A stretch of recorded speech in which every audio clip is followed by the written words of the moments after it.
నమస్తే, welcome to ఏడియన్ news. కేంద్ర గృహ నిర్మాణ సంస్థ, రాష్ట్ర గృహ నిర్మాణ సంస్థ కలిసి పనిచేస్తున్న పట్టిమండ్లపల్లి గ్రామ పంచాయతీలో ఉన్న పల్లెలైన చెట్లవాన్లపల్లెలో రెండు ప్రభుత్వాలు మారినా పూర్తిగాని గృహ నిర్మాణ సంస్థ ప్రజల పరిస్థితి ప్రశ్నార్థకంగా మారనుంది. అన్ని చేస్తున్నామని చెప్పినా 2 బిల్లులు పెట్టి 3 బిల్లు పెట్టకుండా మోసం చేసి ప్రజలను ప్రతి ప్రభుత్వం అధికారంలోకి వచ్చినప్పుడు మేం బిల్లు పెట్టిస్తామని చెప్పే ప్రయత్నం జరుగుతుంది. కానీ ఈ విధంగా గృహ నిర్మాణ సంస్థ శిథిలావస్థలో పడేసింది.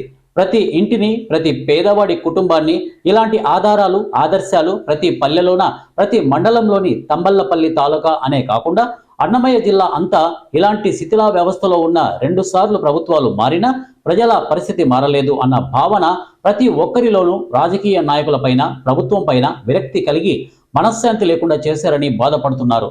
దీన్ని ఇప్పటికైనా త్వరితగతిన రాష్ట్ర గృహ నిర్మాణ సంస్థ నిలిచిపోయి కూలిపోతున్న పాత కట్టడాలు మరియు కొత్త కట్టడాలు అన్ని త్వరితగతిన పూర్తి చేస్తారని కోరుతూ, ఇకనైనా పేద కళల సొంతింటి కళను నెరవేరుస్తామని, ఇక పేద ప్రజల కళలు సాకారం చేస్తారనే గంపెడు ఆశతో ఎదురు చూస్తున్నామని వారన్నారు.